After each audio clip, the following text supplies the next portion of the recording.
우리는 불과 2, 3년 전까지 가면을 쓰고 살아야 했던 사람들이었습니다.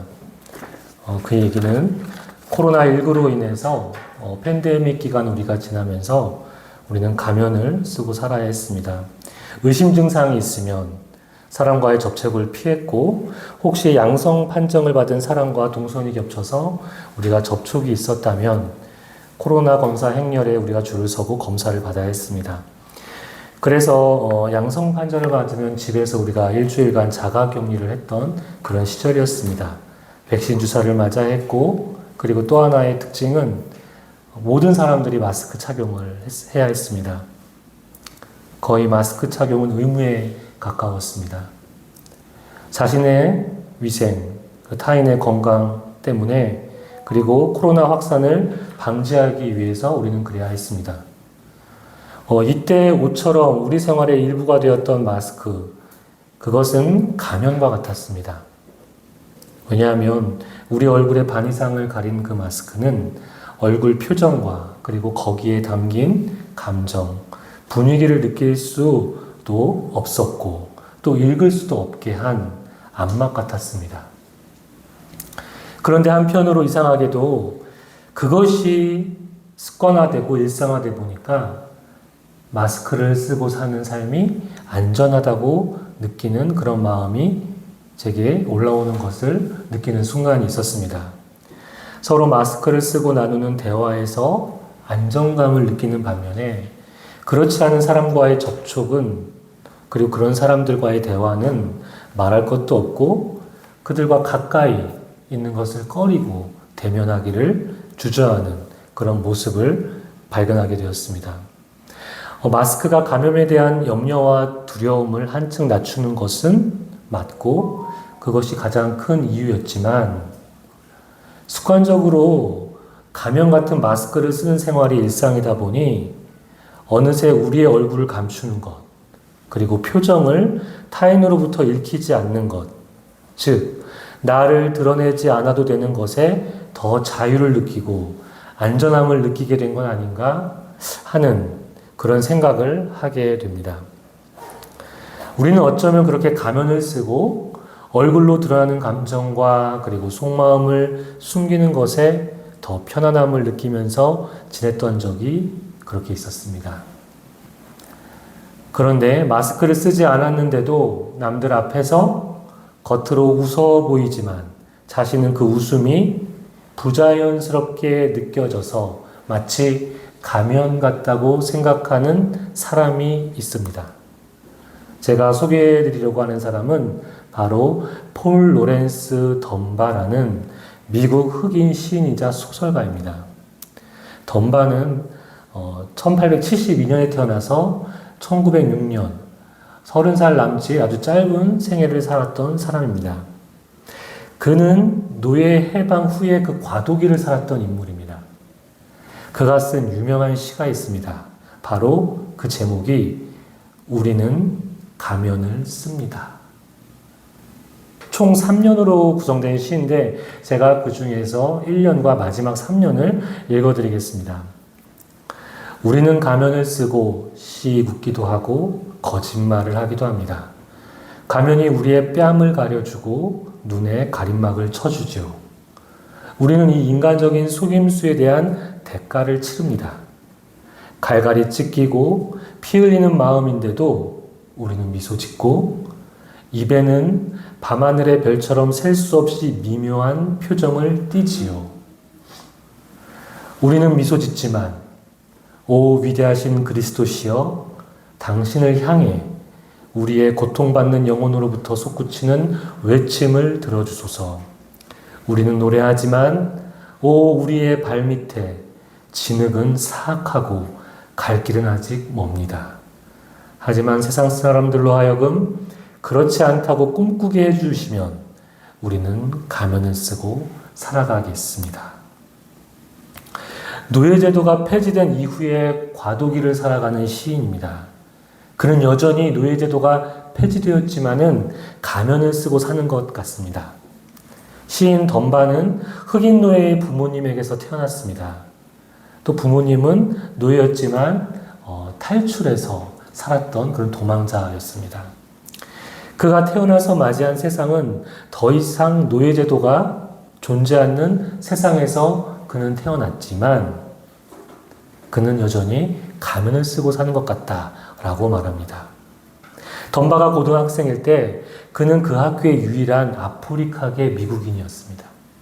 그를 제외한 모든 고등학생들은 다 백인이었죠. 흑인인 덤바가 유일했던 것입니다. 덤바가 그 시절에 지었던 얼굴 표정은 마치 속마음을 감춘 가면과 같았을 것입니다. 읽어드린 그 시에서 갈갈이 찢기고 피 흘리는 마음인데도 미소를 짓는다고 합니다. 그래서 그 입에는 밤하늘의 별처럼 셀 수 없이 미묘한 표정을 띈다고 이야기합니다. 자신의 미소에 감춰진 마음의 소리를 다른 사람들은 몰라도 주님께서 들어주시기를 시인은 간구하고 있습니다. 우리는 미소 짓지만 오 위대하신 그리스도시여 당신을 향해 우리의 고통받는 영혼으로부터 솟구치는 외침을 들어주소서. 시적 화자의 그 미소 뒤에는 고통받는 영혼의 외침이 숨어 있었습니다. 그래서 그에게 미소는 가면이었습니다. 거짓자로 살아가는 것, 그것은 가면을 쓰고 살아가는 것과 같습니다. 우리는 2주 전에 영성과 참자라는 큰 주제 아래서 하나님의 형상으로 빚어진 참자의 인간이 어떻게 거짓자의 얼굴로 하고 숨게 되었는지를 우리는 살펴보았습니다. 하나님께서 에덴 동산의 아담에게 내가 어디 있느냐 라고 그를 부르시며 찾으신 것은 내가 너를 나의 형상을 따라 참자로 만들었는데 그 참자기로서의 모습은 없고 간교함을 입은 거짓자로 왜 내 앞에 있느냐? 내가 지은 참자의 아담은 어디 있느냐? 라고 묻는 것과 같다고 말씀드렸습니다. 이에 아담은 하나님의 부름에도 그 앞에 나가지 못하고 주님과 함께 동산을 산책하지도 못하는 그런 교제의 자리를 스스로 지워버린 인간, 간교한 사탄의 유혹으로 죄에 빠져서 풀숲에 몸을 숨기는 것이 안전하다고 생각하는 그런 거짓자를 아담 때문에 우리가 입으면서 이 땅에 태어난 것이라고 말씀드렸습니다. 거짓자에서 숨겨졌던 우리가 발견되는 것은 어디서라고 제가 말씀드렸죠? 그렇습니다. 바울의 이야기를 통해서 우리는 예수 그리스도 안에서 우리가 새롭게 발견되어 동산을 거니는 하나님과 함께 우리 삶 안에서 교제할 수 있는 길이 열린 것이라고 말씀드렸습니다. 그것은 이제 우리가 예수 그리스도 안에서 가면을 벗게 되었다. 거짓자를 벗어버릴 수 있게 되었다는 것을 의미합니다. 왜 그것이 거짓자라는 가면을 벗게 되는 일일까요? 아담의 경우처럼 사탄의 간교함으로 거짓자를 입은 인간은 하나님의 시선, 그 영역 밖으로 몸을 숨기면서 살아가게 됩니다. 하나님의 시선을 피한 것뿐이라고 생각할 수 있지만 그것은 하나님을 내 삶에서 배제시키고 나만의 인생을 꾸려서 사는 것입니다. 그것은 자기 욕망에 갇히는 삶이며 하나님이 보시기에 허구의 인생일 뿐입니다. 우리가 안전하다고 생각하는 이 세상에 여러 가지 출세와 성공의 코스와 그런 길들이 있습니다. 하지만 하나님이 볼 때 그런 것은 허구로 의미 지어진 삶일 뿐입니다. 거짓자로 살아가는 삶입니다. 그런 삶은 하나님 자체를 자원으로 삼아서 살아가는 것이 아니라 하나님을 도구화하는 삶을 살아가는 것이고, 그렇게 해서 성취하는 것이 거기서 얻는 기쁨과 만족이 곧 자기 자신이라고 동일시하면서 살아가는 그러한 인생입니다. 그런 삶은 죽음에서 벗어나지 못한 것이죠.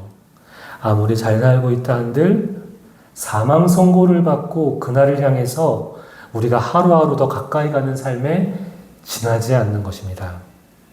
하지만 예수 그리스도 안에서 우리가 발견되어 살아간다는 것, 그것은 아담에 의해서 우리에게 내려진 사망 선고, 그 죽음이 우리에게서 제하여진 것을 의미합니다. 더 이상 거짓자로 살지 않아도 되는 인생이 우리에게 주어진 것인데, 그것은 주님과 함께 살아가는 그 삶의 기쁨 안에 우리가 거할 수 있게 된 것을 의미합니다. 그런데 어떻게 그것이 우리에게 주어졌고 가능하게 된 일일까? 오늘은 부활절입니다. 우리의 거짓자의 삶에서 참자의 삶으로 살 수 있는 길을 열어준 사건이 바로 부활 사건이라는 것을 여러분들에게 오늘 설교를 통해서 말씀드리고자 합니다. 오늘 함께 읽은 이사야 25장 6절 말씀 제가 읽겠습니다. 만군의 여호와께서 이 산에서 만민을 위하여 기름진 것과 오래 저장하였던 포도주로 연회를 베푸시리니 곧 골수가 가득한 기름진 것과 오래 저장하였던 맑은 포도주로 하실 것이며. 지금 읽은 이사야 25장 말씀은 그 시대 배경이 당시 히스기야 왕이 강대국인 아수르에 대항해서 전쟁 준비를 할 때의 그런 상황이었습니다. 이사야는 선지자였습니다. 그 시대에.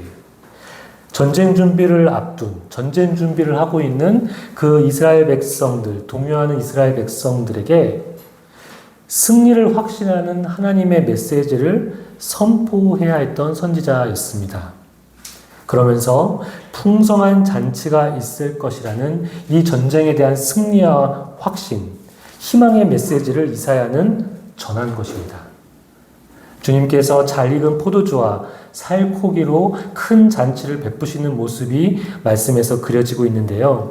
이 메시지는 당시 전쟁을 앞둔 이스라엘에게 큰 위로가 되었던 말씀이기도 했지만 예언서의 성격상 그들이 바라보는 진정한 승리, 희망찬 미래는 바로 예수 그리스도의 죽음과 부활이 우리에게 어떤 것을 가져다 주는지, 앞으로 예수님이 우리에게 약속하시는 회복과 희망의 이야기로 우리는 오늘 이사야 이 말씀을 읽어낼 수가 있습니다.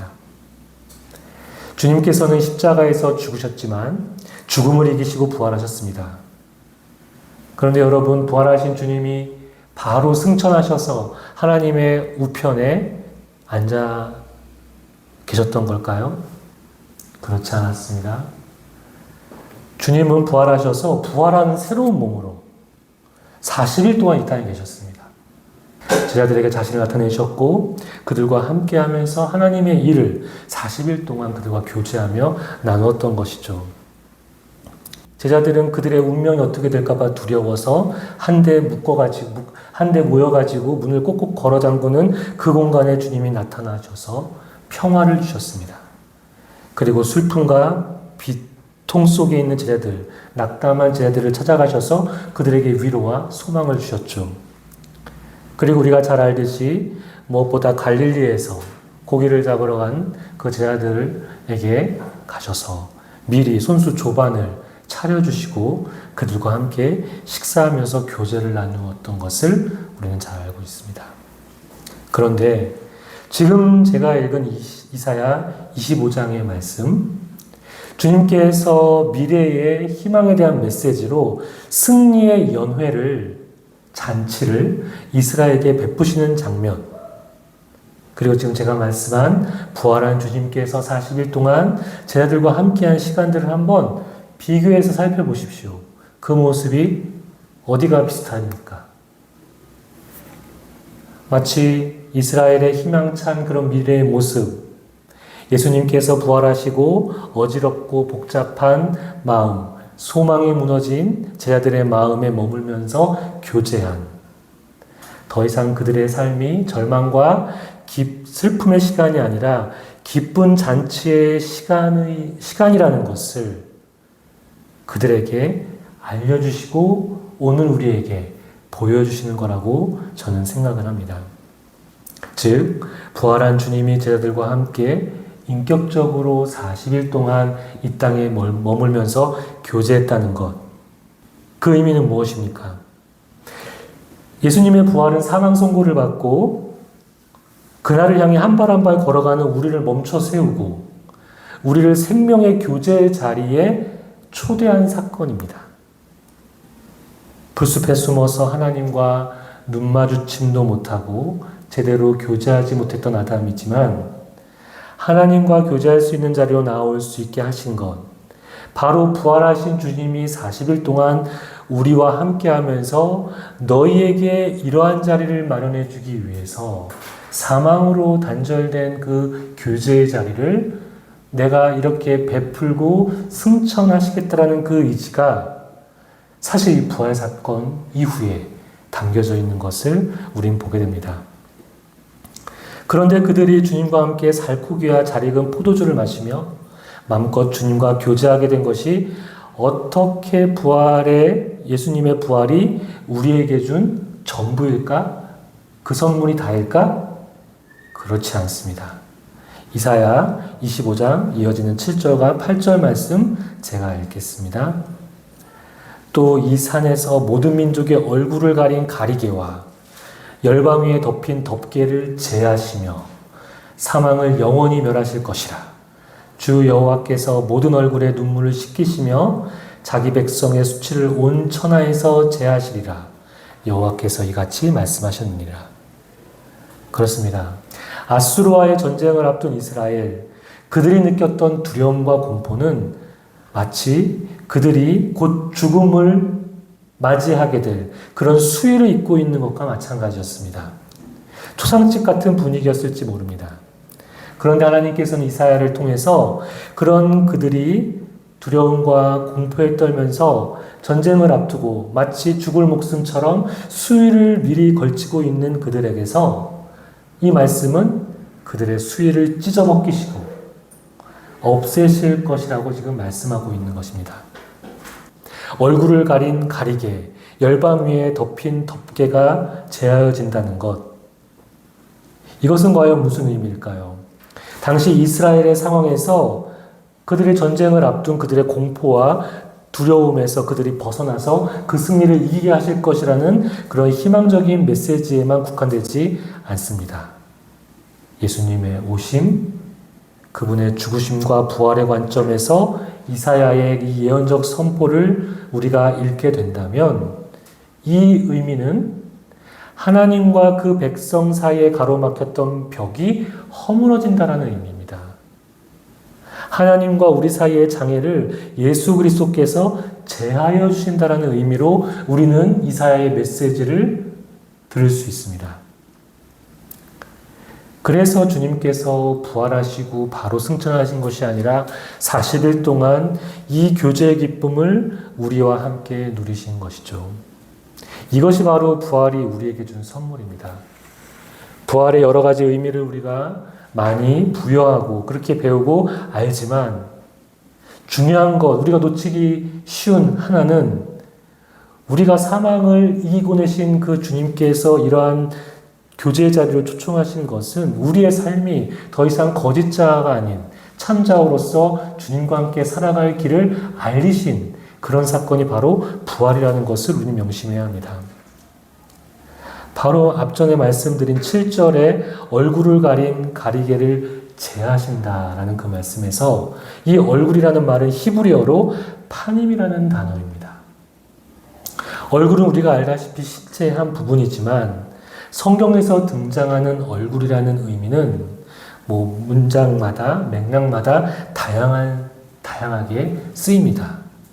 그런데 공통적으로 얼굴은 성경에서 다양한 인격성의 한 측면, 특징들을 표현을 해줍니다.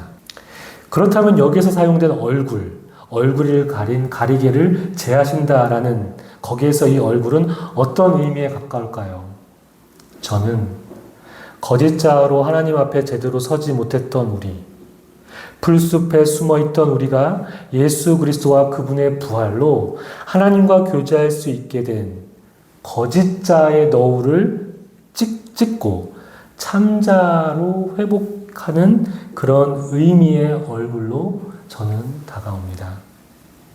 그래서 이 얼굴은 자아라는 말로, 우리 존재라는 말로도 받아들일 수 있습니다. 아담의 죄로 인해서 사망 선고를 받은 우리에게 새로운 살 길이 열리게 된 것. 그래서 이 8절에서 우리의 거짓 자아를 입은 우리의 얼굴을 가린 가리개를 제하시면서 뭐라고 말씀하고 있죠? 사망을 영원히 멸하실 것이라고 말하고 있습니다. 사망을 영원히 멸하실 것, 되게 상투적인 말이죠. 우리에게는.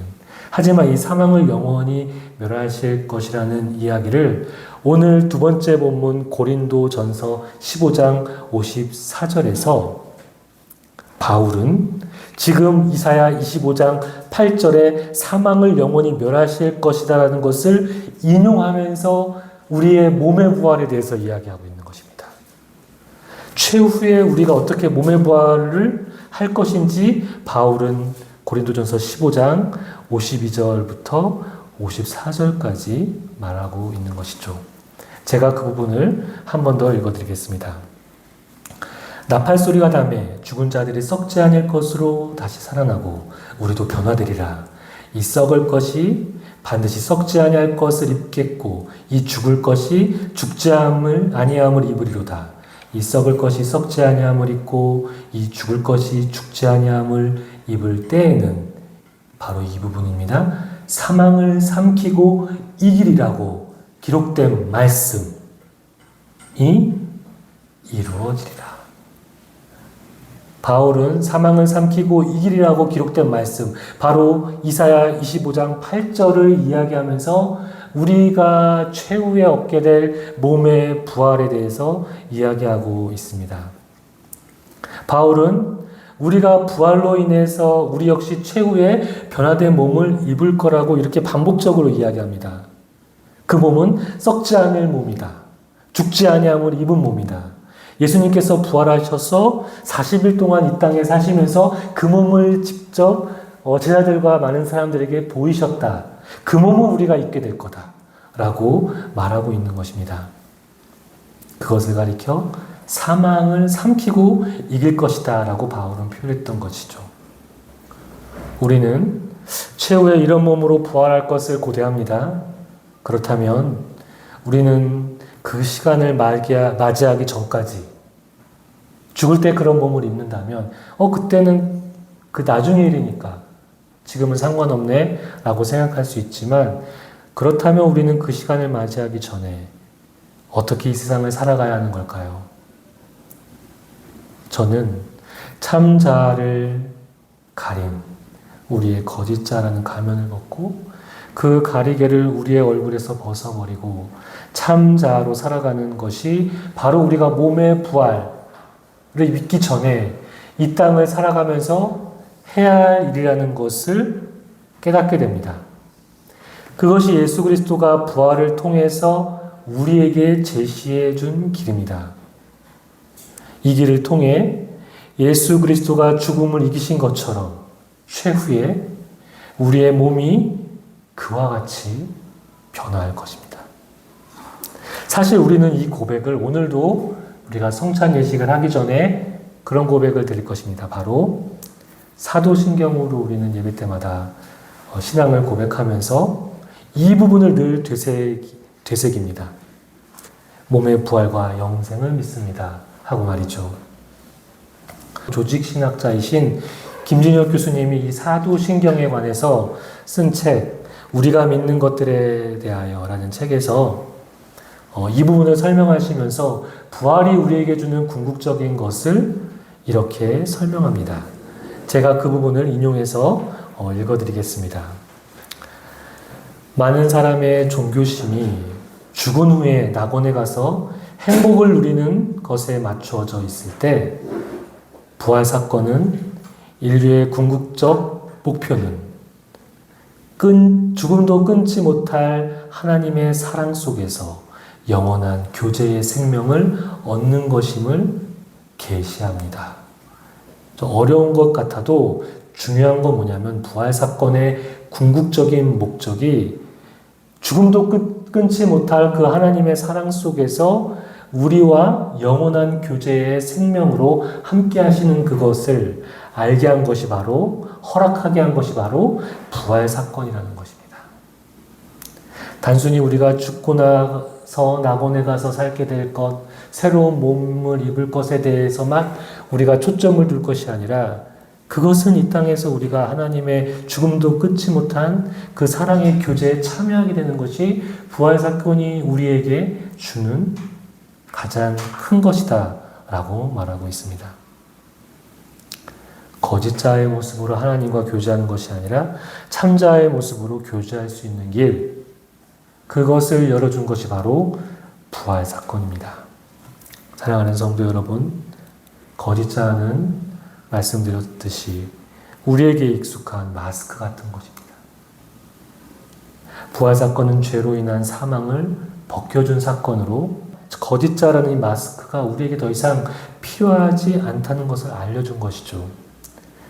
그래서 부활이 우리에게 준 생명의 길은 바로 하나님과 교제하며 그분과 일치된 삶으로 우리를 초대하는 것이라는 걸 우리는 알 수 있습니다. 아담의 죄로 간교함을 입은 우리가, 거짓자로 살아갈 수밖에 없는 우리가 예수 그리스도의 죽으심과 부활로 아담으로 받은 우리에게 선고된 그 사망 선고에서 우리가 벗어나게 된 것입니다. 다시 말해, 간교함으로 우리가 하나님과의 관계에서, 이웃과의 관계에서, 그리고 나 자신과의 관계에서 나를 속이고 또 속아 살고 있는 모습에서 벗어나서 참다운 하나님의 자녀의 모습으로 살아갈 수 있게 된 것입니다. 오늘은 부활주일입니다. 우리는 부활을 떠올리면은 사후의 일만 생각하는 경향이 있는데, 사실 주님은 이 부활로 인해 우리와 교제하기 원하시고 죽음도 끊을 수 없는 그 교제의 자리에 하나님과 우리가 하나가 되는 삶을 살도록 우리를 초청하시는 것이라는 것을 오늘 말씀을 통해서 여러분들과 제가 마음에 새기는 그런 부활절을 보내시기를 소망합니다.